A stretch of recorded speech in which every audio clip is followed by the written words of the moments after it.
Everyone, this is Sudhir and welcome to our YouTube channel. Today we discuss MCQ and most important question of chapter first. और ये पहली हमारी test series है बेटा।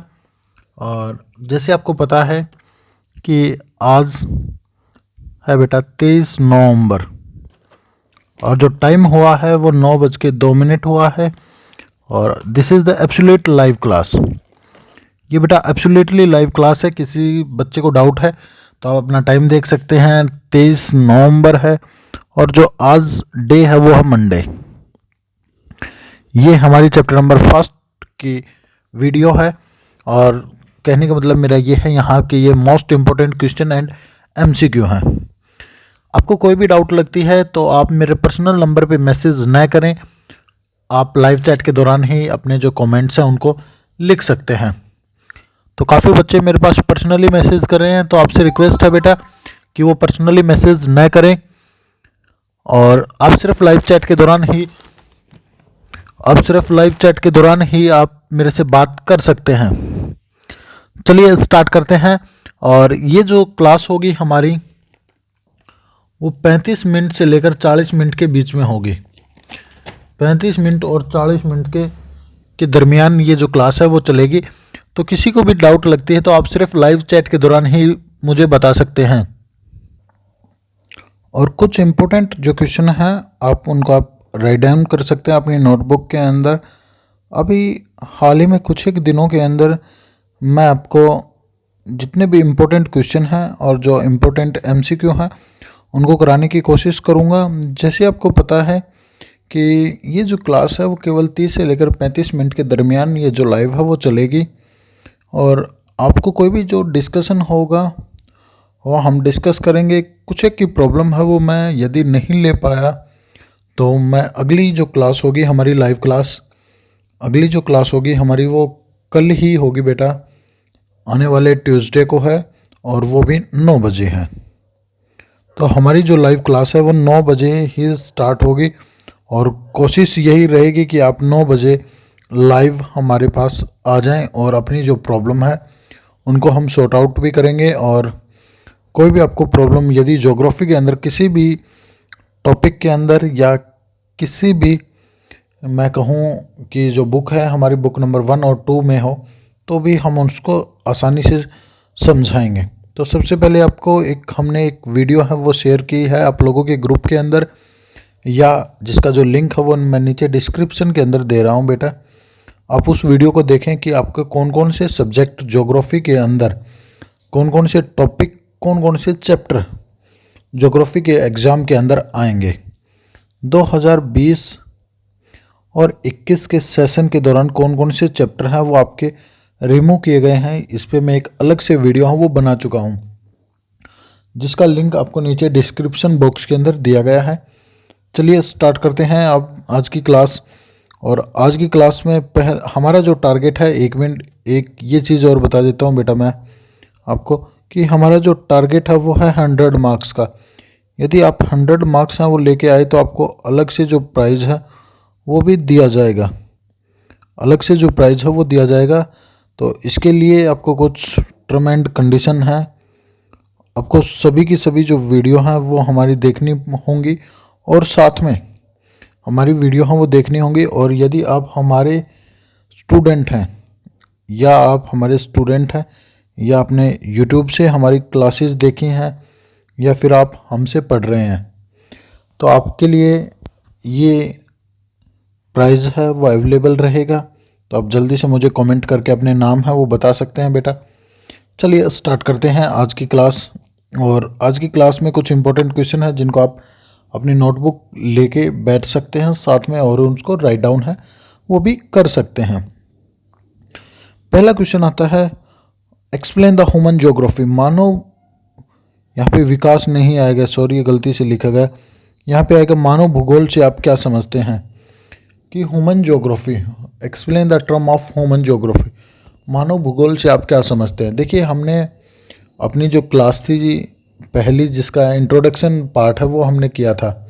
Introduction part के अंदर हमने ह्यूमन ज्योग्राफी की अलग अलग डेफिनेशन है वो पढ़ी थी, रेट जेल के अनुसार अलग पढ़ी थी और एलन सेपल के अनुसार हमने अलग से ह्यूमन ज्योग्राफी की जो डेफिनेशन है उसको क्लियर किया था। बिल्कुल बेटा, यस, आप जो कमेंट कर रहे हैं काफ़ी अच्छा कमेंट है। यस, हम सोल्व कराएंगे बेटा, बिल्कुल। जो भी मैप की जो क्लासेस होंगे हम उनको भी सोल्व कराने की कोशिश करेंगे, और मैप के आपको अलग से जो वीडियो हों वो देखने को मिलेंगे। कुछ एक जो वीडियो हो वो मैं बेटा डाल चुका हूँ मैप के, आप वहाँ से देख लीजिए, और फिर भी आपको डाउट है तो मैं मैप अलग से भी करा दूंगा। ठीक है, चलिए हो जाएगा बेटा इतना आपका। ह्यूमन ज्योग्राफी, मानव विकास, सॉरी मानव भूगोल से आप क्या समझते हैं? आप कोई भी आप एलन सेपल की डेफिनेशन दे सकते हैं, या फिर रेड जेल की डेफिनेशन दे सकते हैं, तो या फिर मैं कहूँ कि सिंपल आप अपने विचार बता सकते हैं कि ह्यूमन ज्योग्राफी क्या है। चलिए अगला नेक्स्ट क्वेश्चन आता है, question number 2। What are the 3 core point of the definition of human geography given by Ellen sepal?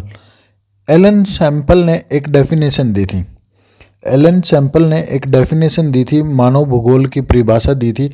उसमें उसने 3 महत्वपूर्ण तत्व बताए हैं, या फिर मैं कहूँ कि 3 महत्वपूर्ण जो पॉइंट है वो बताए हैं। आपको तीनों जो महत्वपूर्ण जो पॉइंट है वो आपको बताने हैं। तो हमने ये जो चैप्टर है वो हमारा कंप्लीट हो चुका है, चैप्टर नंबर 1, जिसकी वीडियो है वो आप जाकर देख सकते हैं। एक प्लेलिस्ट बना रखी है हमने human geography nature and scope की। उसमें हमने अलग अलग टॉपिक को काफ़ी डीपली डिटेल में हमने डिस्कस किया है आप लोगों के साथ। तो आपसे रिक्वेस्ट है कि आप वीडियो को जाकर वहाँ पर पूरा देखें, और फिर भी डाउट लगती है तो आप मुझे अगर कमेंट करें। चलिए नेक्स्ट क्वेश्चन देखते हैं, क्वेश्चन नंबर 3। आगे हम एमसीक्यू भी कराएंगे, कोई नहीं बेटा, आगे एमसीक्यू भी आएंगे। ये इसमें से 3 मार्क्स का क्वेश्चन आएगा, 5 मार्क्स का क्वेश्चन नहीं आएगा। यस, हाँ, नहीं, 3 मार्क्स का ही क्वेश्चन आएगा। इसमें से हमें जो 5 मार्क्स के जो क्वेश्चन है वो देखने को नहीं मिलेंगे बेटा। तो चाहे आप अभी के लिए तैयारी कर रहे हो, या फिर आप आने वाले जो एग्ज़ाम हैं अपने प्री बोर्ड हैं, या फिर जो भी फाइनल जो एग्ज़ाम होंगे उनके लिए प्रिपरेशन कर रहे हैं, तो इसमें से 5 मार्क्स का एक भी जो क्वेश्चन है वो आपको देखने को नहीं मिलेगा। केवल 3 मार्क्स के और एमसीक्यू या फिर कोई भी जो डेफिनेशन है वो आपसे पूछी जाएगी। चलिए क्वेश्चन नंबर 3 पे बात करते हैं। प्रकृति और मानव दोनों अभाज्य तत्व हैं। अभाज्य तत्वों का मतलब होता है कि ये एक दूसरे पर इंटरडिपेंडेंट है, एक दूसरे के बिना इंस्पीरियल एलिमेंट है। मैं कहने का मतलब ये है मेरा यहाँ पे कि ये दोनों एक ऐसे तत्व हैं या ऐसे एलिमेंट्स हैं कि जो एक दूसरे के बिना नहीं रह सकते। तो उदाहरण सहित आपको बताना है कि क्या है। चलिए नेक्स्ट क्वेश्चन देखते हैं, क्वेश्चन नंबर 4। इस पर भी मैंने एक अलग से वीडियो है वो बना रखे हैं, आप जाकर देख सकते हैं बेटा। The knowledge about nature is extremely important to develop a technology. Technology के विकास के लिए हमें नेचर का ज्ञान है वो होना चाहिए। जो नेचर है, जो प्रकृति है, उसकी नॉलेज है वो हमें होनी चाहिए। प्रकृति के बारे में हमें जानकारी है वो होनी चाहिए, तभी तो हम विकास हैं वो कर पाएंगे। इसके संदर्भ में आपको कोई 3 एग्जाम्पल हैं, 3 उदाहरण देकर इस कथन की पुष्टि करनी है कि ये क्या पूछ रखा है, ये क्या कह रहा है, और इसके कोई भी 3 जो एग्जाम्पल हैं उनको आप देकर स्पष्ट करेंगे तो आप आसानी से कर सकते हैं इनको। आपको फिर भी डाउट लगती है तो आप हमारी जो वीडियो हैं पीछे वाली उनको देख सकते हैं, और काफ़ी इजीली मैंने इजी वे में इनको कराने की कोशिश है वो की है बेटा। चलिए क्वेश्चन नंबर 5 की बात करते हैं। क्वेश्चन नंबर 5 क्या है हमारा? What is the subject matter of the study of human geography? What is the matter of study of human geography? What is the subject, यहाँ पे मैं गलत बोल गया, यहाँ पे ये सब्जेक्ट है बेटा। Subject matter of the study of human geography explain 3 fact. मानव विकास के अध्ययन का विषय क्या है, कि इसके जो विषय हैं उनका वे क्या हैं उनके बारे में आपको कोई भी जो 3 जो तथ्य हैं उनको एक्सप्लेन करना है। इनके जो ह्यूमन ज्योग्राफी के जो सब्जेक्ट है बेटा, उसको भी मैं आपको बता चुका हूँ, मैंने क्लास के अंदर भी आपको कराया था और साथ में ही मैंने इनको जो कराया है यूट्यूब पे। इसके ऊपर में 2 क्लास है मेरी, इसके ऊपर 2 क्लास हैं। एक आप एनसीईआरटी की देख सकते हैं, एक जो क्लास है वो है एनसीईआरटी की, एक एनसीईआरटी प्लस डीआर खुल्लर की है। दोनों आपको देखने को मिलेंगे। आपको एनसीईआरटी का पढ़ना है तो आप हमारे अलग से वीडियो देख सकते हैं, एनसीईआरटी प्लस डीआर खुल्लर का पढ़ना है तो आप हमारी अलग से वीडियो हाँ वो देख सकते हैं। एनसीईआरटी प्लस डीआर खुल्लर के अंदर हमने अलग से जो नोट्स हैं वो बना के आपके सामने बताए हैं और साथ में कुछ और जो प्रॉब्लम थे उनको भी हमने साथ के साथ ही सॉर्ट आउट करने की कोशिश की है। वे भी हमारी लाइव क्लास ही चली, लाइव क्लास के दौरान ही मैंने आपको पढ़ाया था। चलिए नेक्स्ट क्वेश्चन देखते हैं। क्वेश्चन नंबर ये है हमारा 6th। इसमें क्या पूछा है कि इसमें जो प्रकृति है उसका मानवीयकरण हो गया है। प्रकृति का क्या हो गया है? मानवीयकरण हो गया है। मैं कहूँ कि जो नेचर है गेट्स ह्यूमनाइज्ड, मानव प्रकृति का मानवीयकरण। कि पहले क्या होता था कि पहले आदिकालीन समय में हमें देखने को मिलता था कि जो मानव है वो प्रकृति की पूजा करता था और उसके अनुसार ही अपना जीवन है वो व्यतीत करता था। पर अब ऐसा नहीं रहा। अब मानव ने प्रकृति को अपने अधिकार में ले लिया है, या मैं कहूँ कि अपनी जो डेवलपमेंट है वो इतनी डेवलपमेंट कर ली है कि वो अब प्रकृति से डरता ही नहीं है, प्रकृति से बिल्कुल भी वो भय नहीं मानता। तो उसके कारण उसको काफ़ी ज़्यादा आजकल प्रॉब्लम भी हो रही हैं। काफ़ी ज़्यादा जो प्रॉब्लम है, काफ़ी जैसे कहीं पे अर्थक्वेक आना, कहीं पे फ्लड आना, तो ये काफ़ी ज़्यादा जो प्रॉब्लम है वो हमें फेस करने की पड़ रही हैं। तो ये सारी जो चीज़ें हैं ये प्रकृति का कैसे मानवीयकरण हुआ, ये सभी चीज़ों के अंदर दर्शाई जाते हैं। अगला क्वेश्चन है व्हाट इज ह्यूमन ज्योग्राफी। ये हमने पहले भी कर लिया है। ह्यूमन ज्योग्राफी के हम मानव भूगोल से आप क्या समझते हैं? Explain the 4 field. इसके कोई 4 जो क्षेत्र हैं वो आपको बताने हैं। ह्यूमन ज्योग्राफी के 4 जो फील्ड्स हैं, जो क्षेत्र हैं, उनके बारे में आपको बताना है। हमने ये अलग अलग जो क्षेत्र हैं उनके बारे में स्टडी है वो की है, अलग अलग टॉपिक के बारे में। यस बेटा, ये लाइव क्लास ही है अभी जो। चलिए मैं आपको टाइम बता देता हूँ। टाइम आपको काफ़ी प्रॉब्लम हो रही होगी क्योंकि काफ़ी बच्चे बोल रहे हैं कि सर लाइव क्लास है। बिल्कुल लाइव क्लास है बेटा, ये लाइव क्लास है। 9 बजकर अभी जो हुआ है वो हुआ है 9:15 है, वो टाइम हो चुका है। 9:15 है वो हो चुके हैं, आप देख सकते हैं। This is the absolute live class. आपको क्लियर हुआ होगा। चलिए मैं आपके कमेंट है वो पढ़ रहा हूँ बेटा, आप टेंशन न लें और सिर्फ आपको अपनी जो प्रॉब्लम है उन्हीं को सॉर्ट आउट है, अपनी जो प्रॉब्लम है उन्हीं को जो सॉर्ट आउट करवाने की कोशिश कीजिए। एक्स्ट्रा आप कुछ कमेंट न करें। चलिए क्वेश्चन नंबर 8 देखते हैं। क्वेश्चन नंबर 8 क्या है? पर्यावरण निश्चयवाद से आप क्या समझते हैं? What is the environmental determinism. ये मैंने साथ के साथ क्वेश्चन नंबर 6 के अंदर आपको बता दिया है कि क्या है। इसमें जो मानव है वो प्रकृति से डरता था, प्रकृति की पूजा करता था और उसे भय, या मैं कहूँ कि उस पर ही डिपेंडेंट था। ये सारा का सारा क्या है? ये हमारा पर्यावरण निश्चयवाद या एनवायरमेंटल डिटर्मिनिज्म के अंदर आता है, या फिर हम इसका जो डिस्कस करते हैं, इसकी जो स्टडी करते हैं, वो एनवायरमेंटल डिटर्मिनिज्म के अंदर पढ़ने को हमें मिलता है। चलिए नेक्स्ट क्वेश्चन देखते हैं बेटा। Question number 9। क्वेश्चन नंबर 9 क्या है हमारा? ये है, मैं आपको बता दूं कि मानव भूगोल के क्षेत्र में ग्रिफिथ टेलर की एक नई अवधारणा क्या थी? A new concept of Griffith Taylor. What is the new concept of Griffith Taylor in the field of human geography. Human geography के अंदर इन्होंने अपना एक नया सिद्धांत पेश किया। Describe the concept with example. Example के साथ आपको बताना है कि ये कौन सा कंसेप्ट था और क्या है। सबसे पहले आप याद रख लीजिए कि जो मानव भूगोल है उसकी अलग अलग से हम 3 तरह के कंसेप्ट हम वो पढ़ते हैं। एक में जो पढ़ते हैं वो पढ़ते हैं कि कैसे मानव प्रकृति के अधीन रहता था और अपना काम है वो करता था, और एक कैसे है कि उसने अपने आप को चेंज कर लिया है।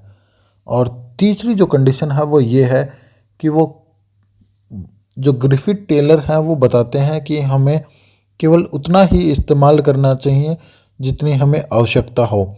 एक ये नया जो कंसेप्ट है वो इन्होंने दिया था, एनवायरमेंटल डिटर्मिनिज्म और पॉसिबिलिज्म के बीच का एक रास्ता है वो निकाला था ग्रिफिथ टेलर ने। आपको वही बताना है कि वो कंसेप्ट क्या था क्या नहीं।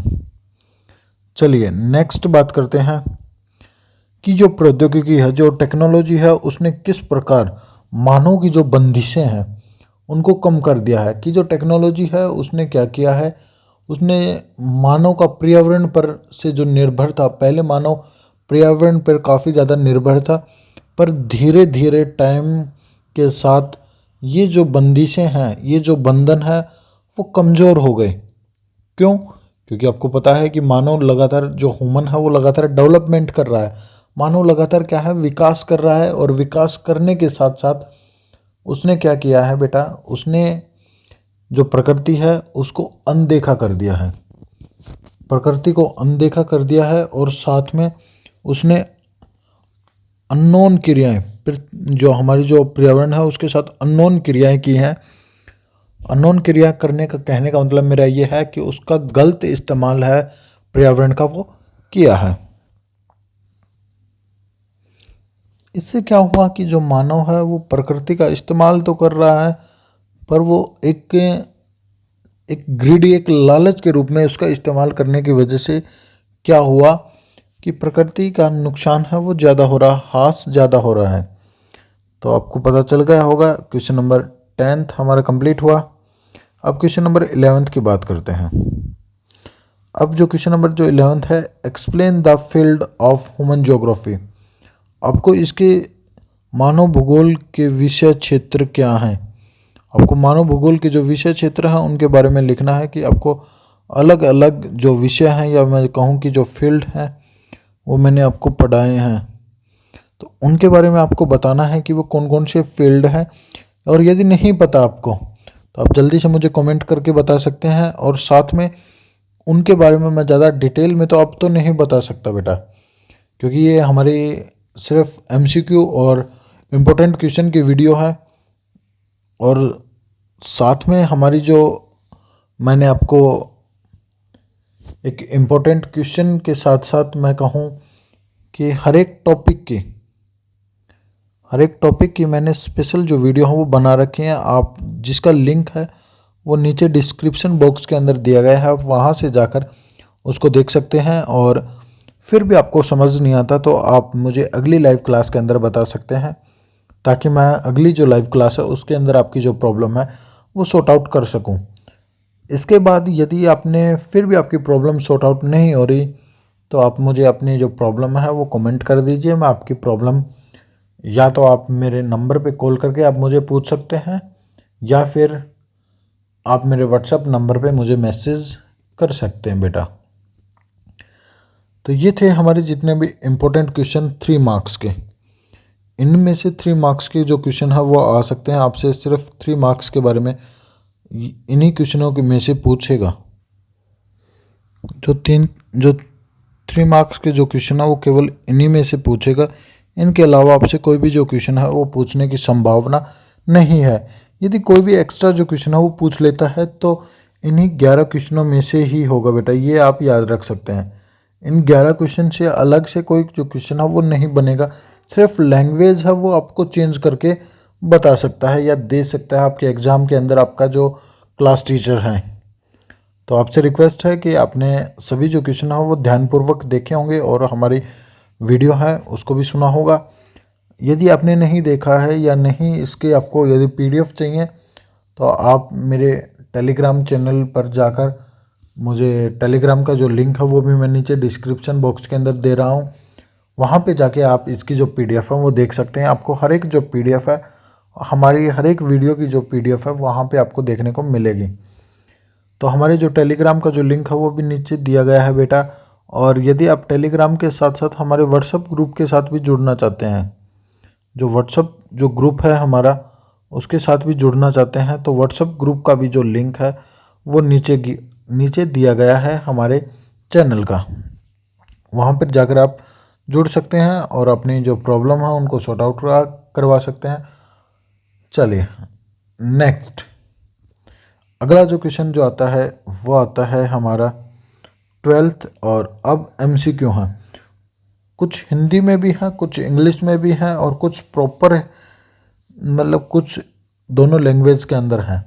तो आपसे रिक्वेस्ट है कि आप कोऑपरेट करने की कोशिश करना, सिर्फ आप लैंग्वेज पे न जाएं, कंसेप्ट क्या कह रहा है सिर्फ इस चीज़ को ही ध्यान में रखें बेटा। चलिए क्वेश्चन नंबर 12 की बात करते हैं।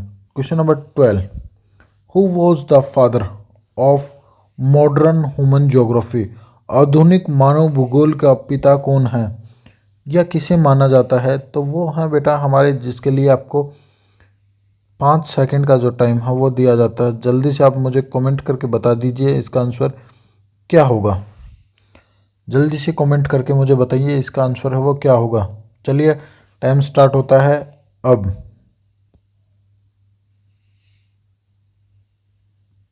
गुड, काफ़ी बच्चों ने जो आंसर है वो दिया है इसका। तो इसका जो आंसर है वो है B, Ratzel is the correct answer. चलिए क्वेश्चन नंबर 13 की बात करते हैं बेटा।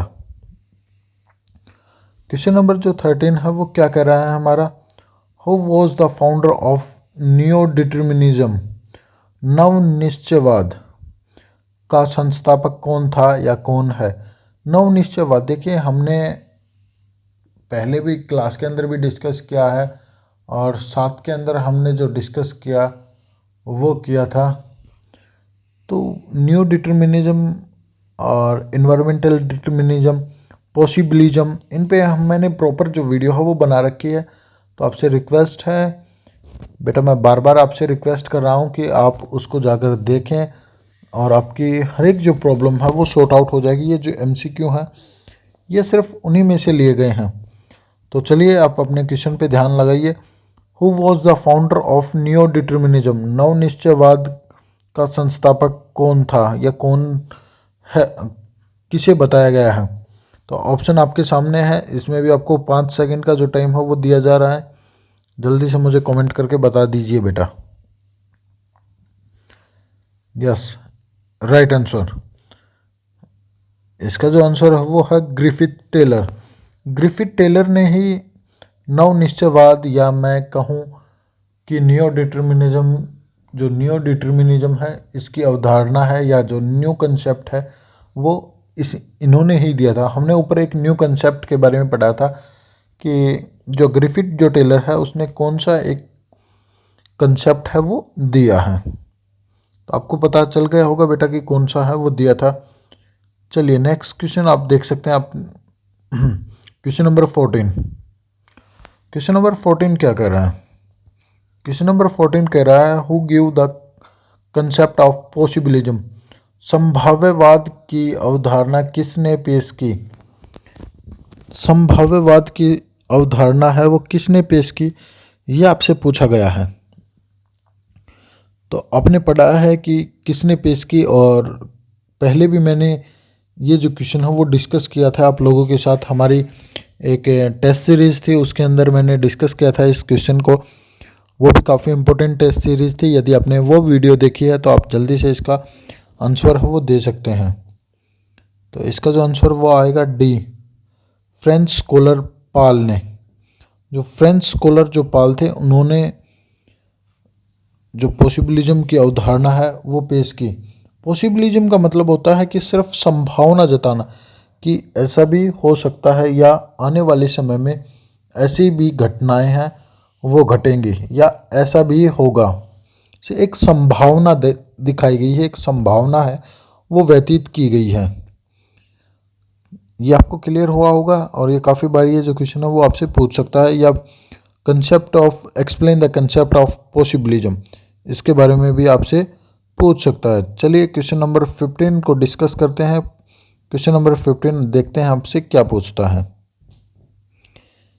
क्वेश्चन है 15, ये पूछ रहा है एंथ्रोपोजियोग्राफी। एंथ्रोपोजियोग्राफी इज रिटन बाय, ये जो पुस्तक है वो किसने लिखी। ये काफ़ी फेमस पुस्तक, ये काफ़ी फेमस बुक है ये। और तो आपसे पूछा गया है कि ये किसने लिखी। तो ये जो लिखी है वो लिखी है बेटा रेट जेल ने। Option A is the correct.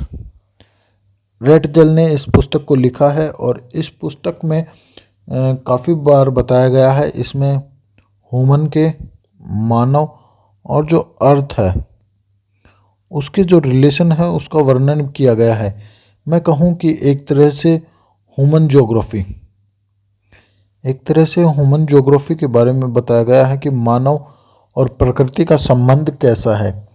एक तरह से ह्यूमन ज्योग्राफी पे इसने अपना ये पूरी की पूरा जो कंसेप्ट है वो अपनी जो बुक एंथ्रोपोजियोग्राफी है इसके अंदर लिखा है या बताया गया है कि आप कि कैसे मानव प्रकृति का इस्तेमाल कर रहा है और कैसे पहले आदिकालीन समय में मानव प्रकृति से डरता था।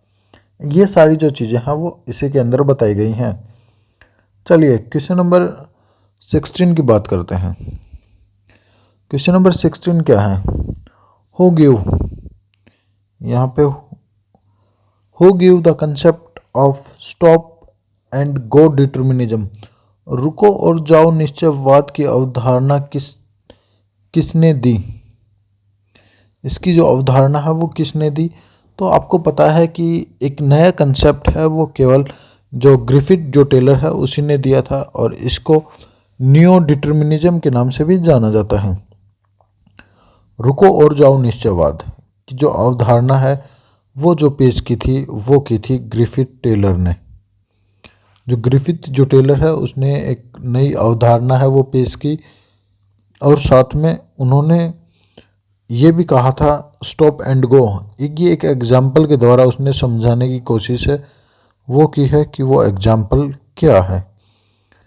एक एग्जाम्पल जैसे उसने ट्रैफिक जो लाइट है उसका एग्जाम्पल है वो लिया था, और उस लाइट के द्वारा, ट्रैफिक लाइट के द्वारा उसने समझाने की कोशिश की है हमें कि हमें केवल जब आवश्यकता ही हो तो ही हमें जो नेचर है उसका इस्तेमाल करना चाहिए।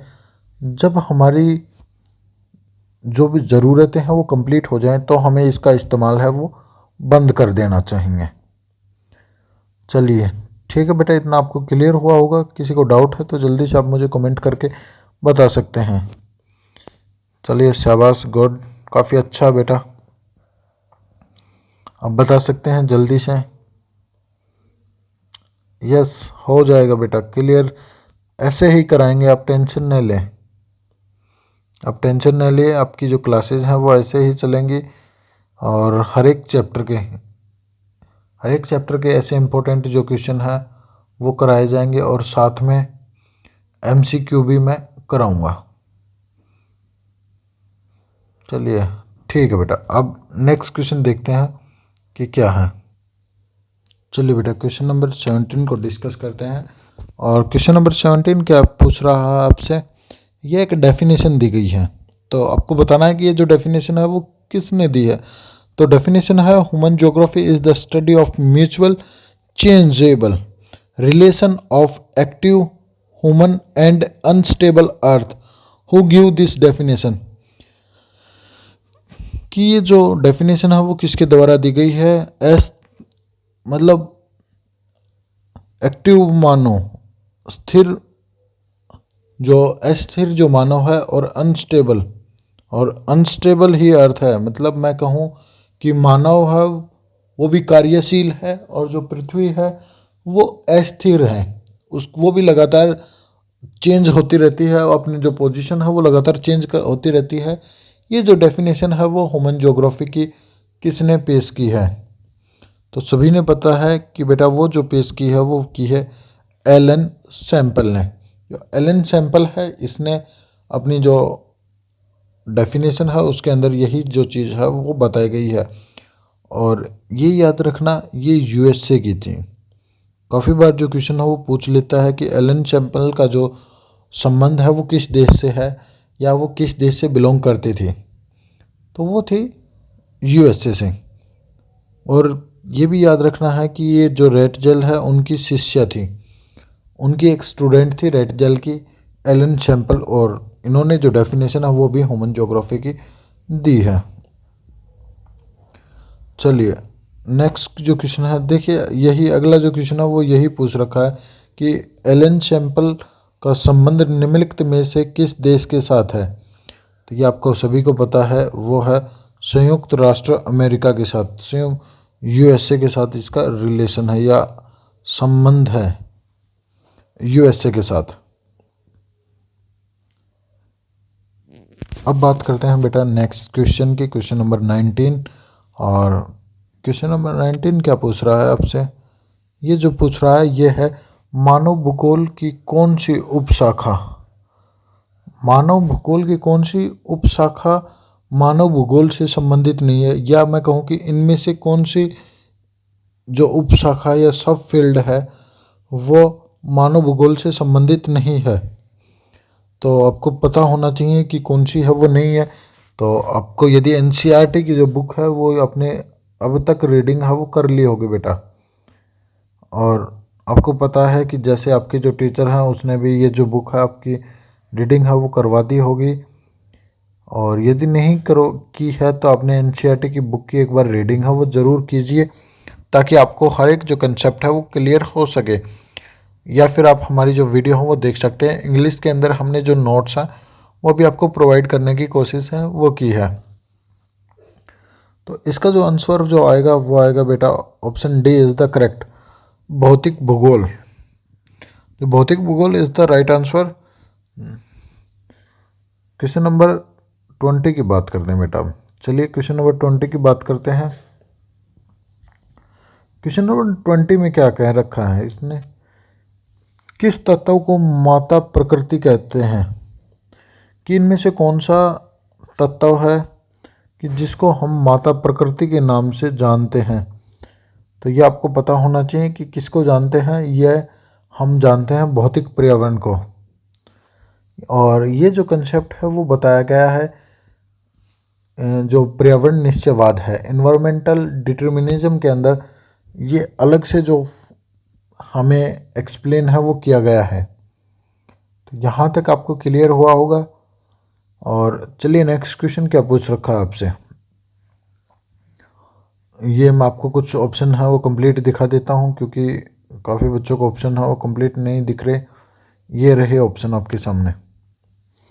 उपनिवेशिक युग में किस उपागम का मानव भूगोल में प्रयोग किया गया है।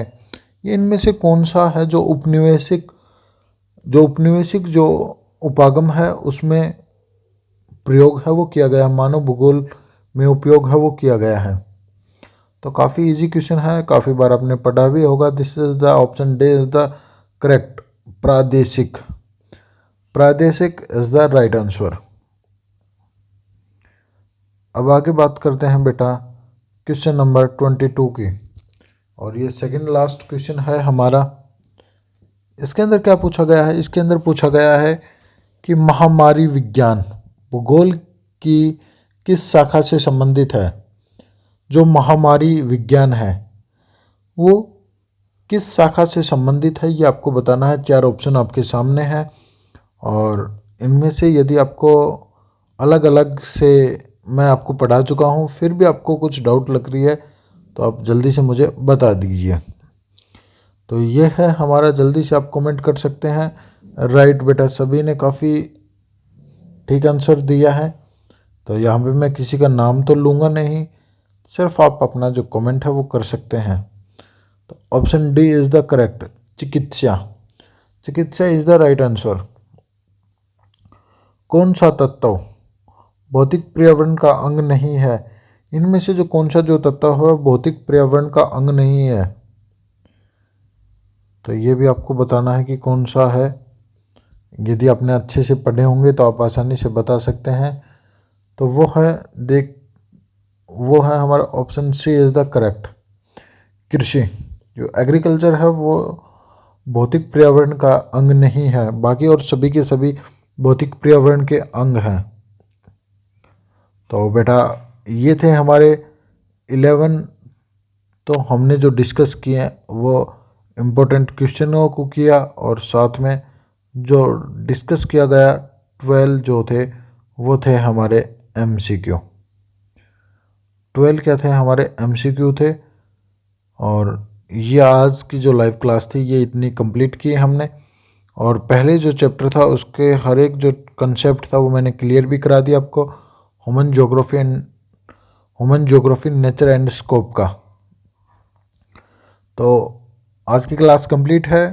किसी को डाउट है तो मुझे कमेंट करके बता सकते हैं, या मेरे पर्सनल नंबर पे आप मुझे कॉल या मैसेज कर सकते हैं।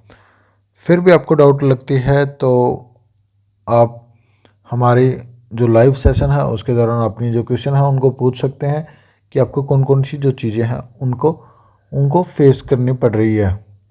और साथ में कल मिलेंगे हम फिर से 9 बजे, और कल है ट्यूसडे, और as it is live class ही चलेगी, बिल्कुल लाइव क्लास चलेगी बेटा। और आपकी जो लाइव क्लास +1 की भी जो लाइव क्लास है वो चलेगी आपकी 10:15 पे, 10:15 पे ही लाइव जो क्लास है वो चलेगी। बस आज के लिए इतना ही, मिलते हैं नेक्स्ट वीडियो में नेक्स्ट टॉपिक के साथ। आज के लिए इतना ही, थैंक यू। और घर पे रहें, स्वस्थ रहें, काफ़ी ज़्यादा जो प्रॉब्लम हो चल रही है। Thank you very much.